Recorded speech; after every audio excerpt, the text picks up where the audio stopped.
They don't need empowerment. People are actually quite capable to do what they do. The only thing that is missing is that often doors are closed. And if we can just find a way to open those doors, people are quite capable of walking through it themselves. It's a project of partnerships of partnerships. This project was brought together bilaterally with the Canadian government and the South African government coming together and seeing the necessity to build the capacity of local municipalities. Through the Canadian government, there's a strong focus on building good governance. And from the FCM perspective, we believe good governance starts at the local municipal levels. We're incredibly excited about this project that we've managed to pull together between a Coega investor who will be producing Mediterranean vegetables. And one of the conditions of that investment coming through to Coega was that we should be able to source the produce locally. And this then presented us with the opportunity to make good on a commitment we've made a couple of months earlier at the Graafrenet Local Economic Development Conference. And the theme of that conference was the rejuvenation of small town economies.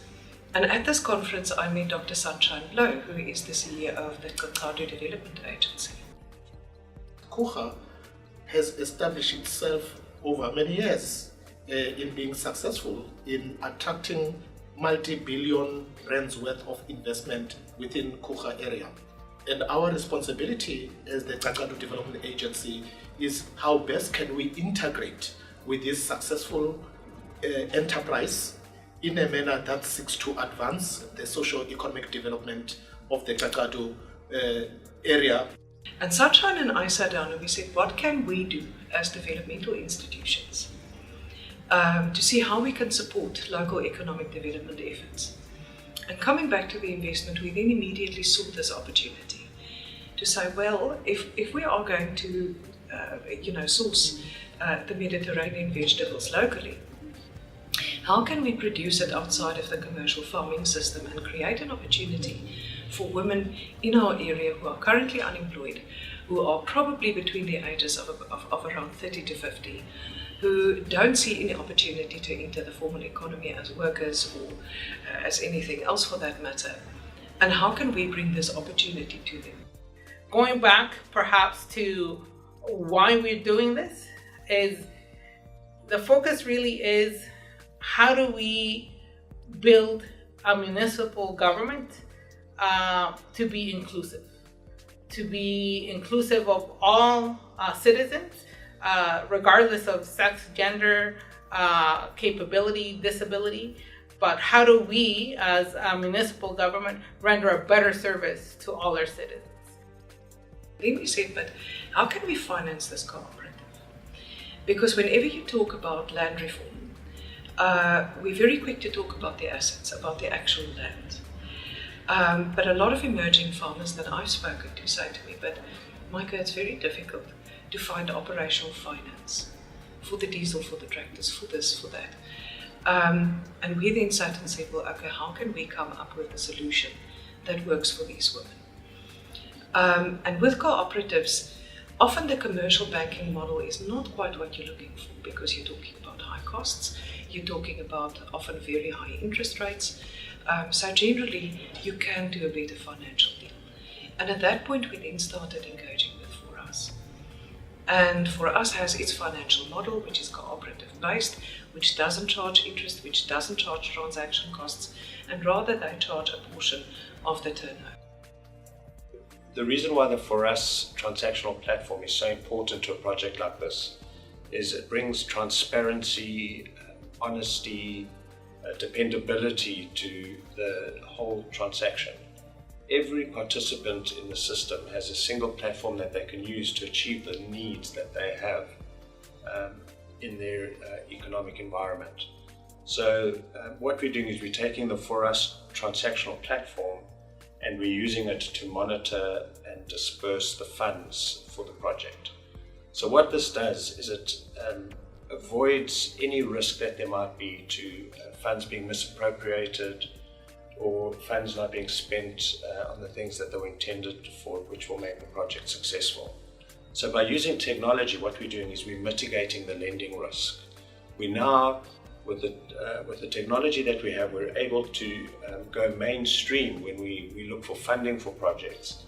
And we're able to bring in the big capital market players to say, here's a mechanism to lend to projects in the Eastern Cape, where we can get unemployed people together in cooperatives, and by combining that with government, we can come up with a solution to drive economic development, and most importantly, economic development in the rural areas. We can create businesses, employment, and projects right on people's doorsteps. It's going to revolutionize the way economic development is done. In fact, it's going to revolutionize the economy. This is true radical economic transformation, because to talk about it is radical economic rhetoric. What we're talking about is real transformation, because this project is happening. We're able to take hundreds of women who are unemployed and turn them into farmers who are going to have productive businesses, assets that they're going to be building up, skill sets. And what are we doing? We're taking land from the municipality that was sitting idle. We're taking labor, people who are eager to work. We're taking business owners, entrepreneurs who are taking the project risk. We're building a factory, and who are experienced operators. It's when you can take a community and get them to work together as an economic force that you can unleash the potential that is sitting idle. And the Eastern Cape is the best place for it. This project is a perfect example of what one can do in the Eastern Cape. This is the breadbasket of Africa. We're going to lead the way. We're going to lead the way for the country. We're going to lead the way for the continent. And this is why we're so particularly excited about the financial model for this project, because it redrafts the financial architecture of our society in a way that becomes enabling instead of a barrier for people to have to overcome. Firstly, let me start by thanking the government of Canada and South Africa for making this project available. And Mike from Coega presented that, look, the target with BIGM, how we agreed, was that we want to raise 100 million for the BIGM. But so far, through this partnership, we have exceeded that expectations, and we want to thank also the global partner, Global Affairs Canada, and FORUS to partner with us. From our perspective, it certainly has been a privilege to be involved with all of these role players, and we are extremely confident that through Project Pickle, we are creating a master plan and a blueprint which illustrates and demonstrates the significant power of different parties working together collaboratively for the end goal of economic development and opportunities for all in our province. As Sarapart District Municipality, we support the initiative of Kakadu Development Agency and Coega Development Agency. We are looking forward to see more sword turning, where bigger catalytic projects are going to be in our area, so that it changes the social and economic outlook of our area for better.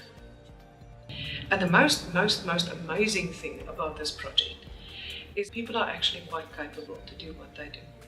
The only thing that is missing is that often doors are closed. And if we can just find a way to open those doors, people are quite capable of walking through it themselves. People are quite capable of creating value. They're not doing so at the moment because they are physically being excluded. And this is the theme for me about this project.